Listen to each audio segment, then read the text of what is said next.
Mr. Ghosh, how is the banking and financial sector in Sri Lanka today? Well, most banks, if you look at the first half-year results, have been great. I think a lot of it is on the back of the FX income and also with the interest rate hikes, which the pan industry has witnessed. So margins have improved. There's been a lot of volatility on the foreign exchange side, and that both combined have led to most banks having a very good first half. And a lot of this is environment and market driven. So it's been good for the banks for the first half of the year. In terms of Standard Chartered Bank, what are your plans for the future?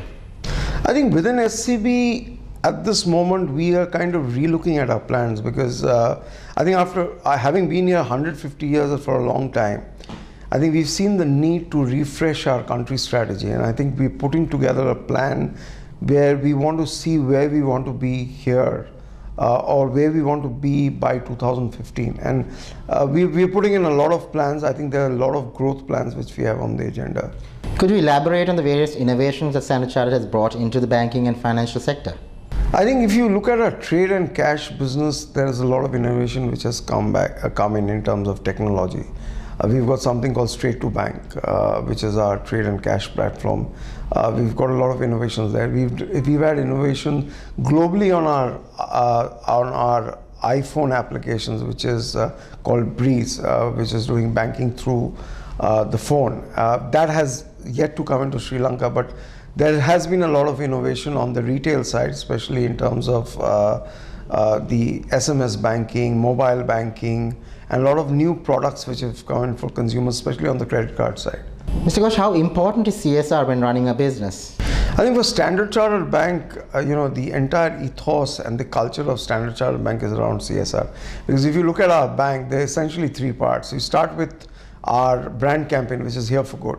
And Here for Good, if you get into details of Here for Good, it's all about how you're making money, what's your part in the community, how do you build business in the country, and what do you do besides banking. It's all about the pulse of the organization. And then you have something called employee volunteering, which we are very proud of. And then you have the CSR activities. So all this combined is very important for us. So whether what we're doing in the north of the country in terms of financial literacy, microfinance, then what we're doing for slum children in Colombo under our Liverpool Football Club sponsorship, the cancer hospital, the tsunami schools, Seeing is Believing, where we are raising funds for cataract operation. So if you look at our entire, even if you see our campaigns throughout the year, the advertising, the press coverage, it's rarely around our products and some of the business things which we do. It's mostly around Here for Good, CSR, employee volunteering. So it's a very integral piece for Standard Chartered Bank.